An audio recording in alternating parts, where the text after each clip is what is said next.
UN Sustainability Conference in Rio a thick book with the 100 most sustainable projects in the world. And this is not only energy, this ranges from sustainable clothing, a sustainable transport system, agricultural systems, and it holds 2 projects which, in which our PowerMatcher technology is used. One of them is EcoGrid, and the other one is Power Matching City, a project that we already run for a few years here in the Netherlands, in a living lab area where we have equipped households with smart energy systems to react to the availability of both capacity in the network and the availability of green energy. And so these 2 are listed in this nice book. You can download it in PDF if you're interested. The description gives a quite good insight in what the projects are about and what they contribute. And then from this, there is a top 10 selected, and the EcoGrid EU project is among that. And tomorrow in Copenhagen, Arnold Schwarzenegger is coming over from California to hand over this prize to one of those 10. And this EcoGrid project is already announced to be the best ICT project in the whole package. So we're quite proud of that. So in this presentation, I want to give you an insight in what the EcoGrid project is. It's bigger than just the PowerMatcher technology that we bring in, but I want to also give you some insight in this technology itself. From Copenhagen to Denmark is not a big step. When you look into Denmark, then you are looking into the future of Europe as a whole. Because already now in Denmark, there is quite a high penetration of renewable energies. So you're looking into some kind of future of the rest of the world, and especially Europe. Well, this is a graph which shows the capacity in red and the generation in blue, rising steeply. Well,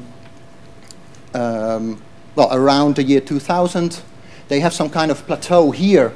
That's when they needed to solve some technical problems that they had within the network because of the sheer amounts of renewable energy, mainly wind power. As you can see, capacities are rising again, and they have a government policy to switch to completely renewables in 2050, and they really are pushing this development to get there. And this they chose a route with lots of wind energy in it, which is not surprisingly because they already have a lot of wind in their system and a lot of experiences with that. But of course, if you talk to their network guys, for instance, the TSO in Denmark, then they are well, preparing themselves for these situations. And this is a schematic which they made already now with, or in 2008, with 20% wind power in the system. They had already 200 hours in the west of Denmark, where the total generation of wind was higher than the total demand in the same area, also in the west of Denmark. So if you're going to increase the amount of renewables, and of course the red line won't be the same after it, but you will end up in a picture like this, where you will have more than 1,000 hours per year where you have a surplus of local green, zero marginal cost electricity. And already now in the market systems of Denmark and Germany, there are negative prices allowed. We're going to see more of that, and of course these negative prices will give incentives to the market to react to this and basically solve this problem. And then the consequence is that there is an increasing need for balancing. So that's like the magic word of the whole system, and especially the TSO and the GNet is really looking into this problem. How do we get more balancing power out of the market? And of course, in the status quo, this balancing power comes from normal power plants, but they're looking into the demand side to provide balancing power as well. Then, if you look to Denmark as a whole, there's an island over here, which is called Bornholm, and Bornholm is a look into the future of Denmark. So which is quite interesting because Bornholm has already now more than 50% renewables on the island itself. It's a quite large island. It has 28,000 connections, so customers. So it's not a tiny island. And already now they are coping with the network. They have a connection to the rest of the Nordic system through a connection to Sweden. But when this connection is out, they already run in an island mode and coping with these high amounts of renewables. So again, balancing is the issue that you see here, well, bigger than we saw before. Then, as I already said, the traditional reaction is to keep power plants in reserve and to let them deliver this balancing capacity that's needed. But there's also a smart reaction, and the smart reaction lies in the demand side and in smaller generation. So then you're going to look into how do we involve smaller units, and then with units I mean demand response units, electricity consumers, but also smaller electricity producers like CHP, for instance. How do you get these into the balancing system? And the current system that the TSOs throughout Europe operate is really tailored to those large plants that deliver balancing power. So, for instance, in Denmark or in the Nord Pool area, you will have a market access for the balancing market for a minimum of 10 megawatts. And these loads are updated every 15 minutes. Well, if you're going to look at demand response at the smaller systems, at the industrial side in freezing houses or CHPs for residential heat nets, but also in our own homes, in the electrical cars that we're going to have in a few years' time, but also my freezer, they have inherent flexibility which is in potential is there, but it's not used in the system yet because it's too small. So we need to create a new kind of market system where these smaller devices can hook on to more easily. And so within this EcoGrid project, we're going to try out a new real-time market where we connect these smaller customers directly to the wholesale market levels. By making a new real-time market with no restrictions on the size of the units, and which a price which is updated every 5 minutes. So we're going to go to a real-time varying tariff there, which is very much tailored to what happens in the balancing market. So this new market is well, in the existing market structure, day ahead, intraday trading, the normal balancing, regulating power market, and then the non-market measures like frequency control and the rotating mass of the big plants. So we extend this boundary of market-based operation and direct control a bit into the minutes, seconds area, where we place this real-time market there in between. So, well, and then of course you need to have a settlement. Well, you need to have a process that gives this price, and normally you have this this balancing market curve that the TSO uses to define a price that solves defines a price that solves a power need in the system at this moment. And what we're going to do, we're going to place a forecasted curve for the demand response, for the small units response next to that, which will we update every 5 minutes, and then we use the aggregate of these two curves to find these prices. And then you have a system where this one is updated every 15 minutes, and this one is updated every 5 minutes. Okay, of course you need technology for this. You need a lot of ICT to get to make this happen. Well, this is a kind of use case diagram of the highest level of this project, where you have a user, which can be industrial or commercial or a homeowner, which has some kind of smart controller, which receives from this real-time market this price. The real-time price, and also a price forecast which is based on the day-ahead and intraday markets.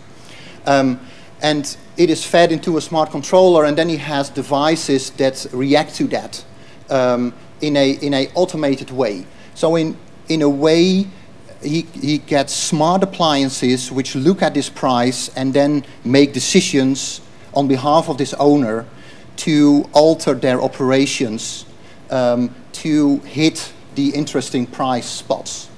And there is also a possibility where people themselves read out these prices and switch their appliances. So of course it's a big project, so we have a lot of partners, and in presentations like this you always show them. So this is a team. It's a quite good team, I must say, with different partners having their different contributions and viewpoints. Then the whole project puts the user in the center. And in presentations like that on smart metering and presentations on smart grids, you hardly ever see a user. So this is our user. Here is she. And what she says, well, she says, I don't want anyone to fumble with my home. So what a user doesn't like, and it's also in this privacy debate around smart metering that a previous speaker mentioned, you don't want to have some kind of external authority which does things in your home or measures data from your home. So in this project we really looked at how do we get really this end user in the center. And well, the user involvement, we believe that participating in this project is quite easy for the user, because this price is always transparent, it's always communicated, and in principle it's possible to respond manually, but we expect a lot from electric appliances which are smart on behalf of the user. And then the appliances, the smart appliances, do the job for this user on behalf of him by reacting to this real-time price. And in the bare bone version of EcoGrid, that's all communication that we have. We have a price signal communicated every 5 minutes, and at regular times a price forecast. And then of course at the metering you have to meter to build this real-time price, and that's all. So for the smart grid, we don't need extra data from this user in the most bare bone one. Okay.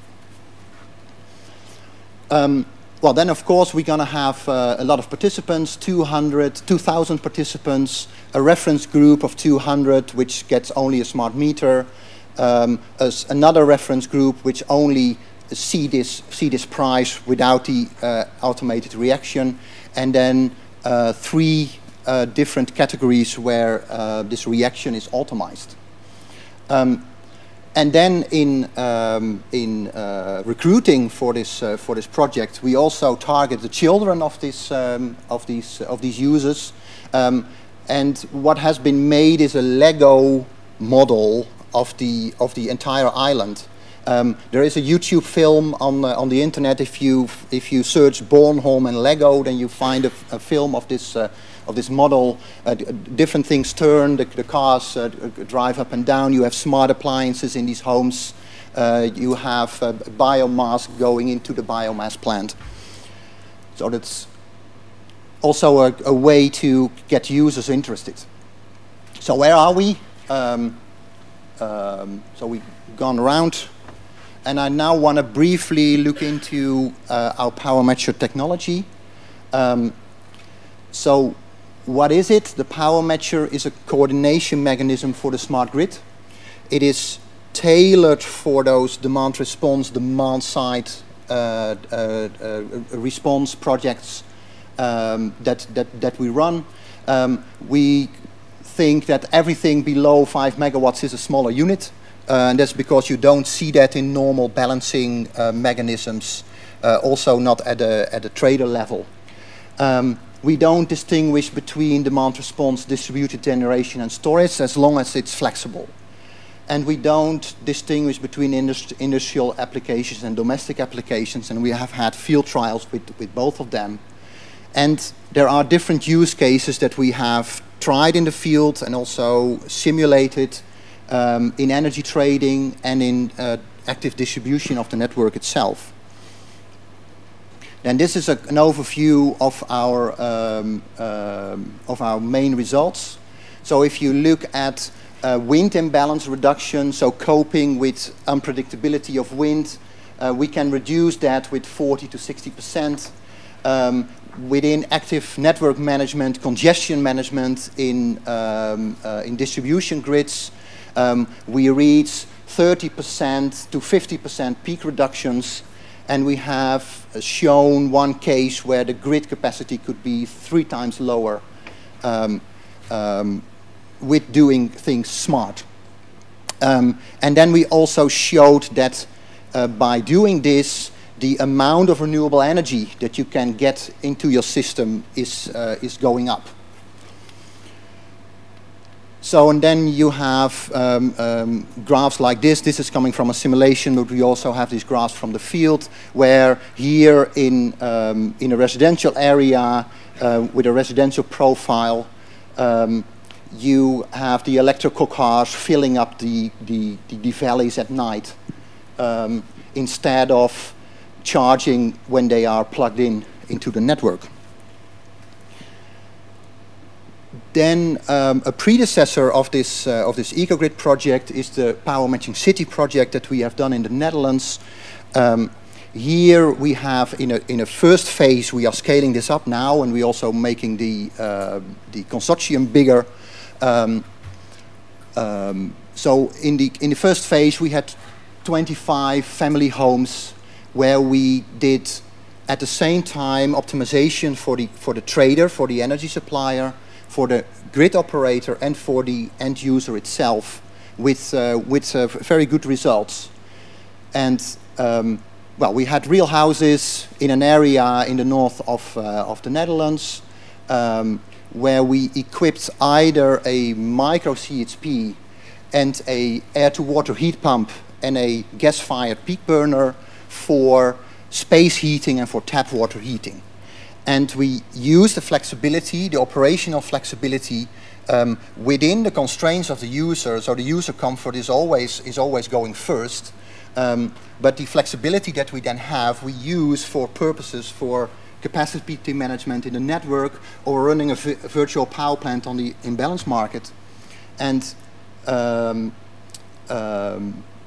about the virtual power plant in the imbalance market, this is a graph which is from the field, where in blue we had a profile forecast for this cluster of 22 households.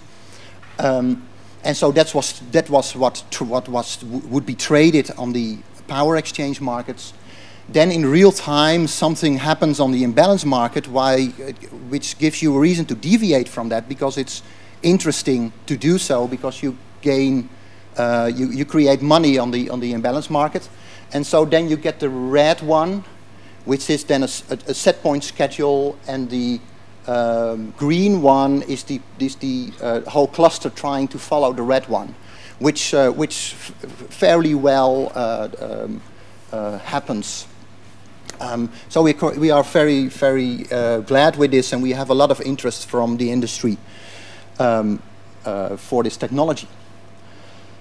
So that's about Power Matching City, and then I mentioned this interest from the industry, and as we feel we wanna open this technology up for the world, we wanna make this open standards and open source software, and for that we created the Flexible Power Alliance network.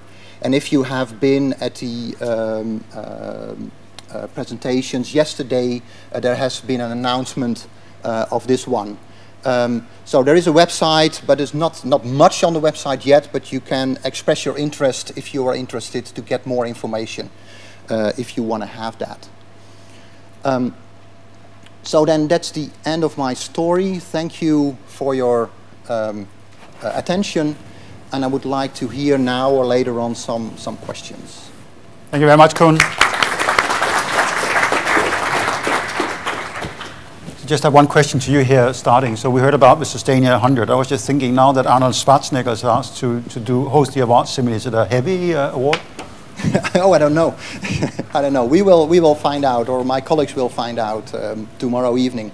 Okay, so I just assume it's a big sculpture. I guess so. Any questions here to Koen before we go? So we're a little behind time, so I would actually suggest that if you have any questions to Koen, that you hold them, and I'm sure that he will be happy to talk to you in the lunch break. Okay, thank you very much, Koen. Okay, thank you.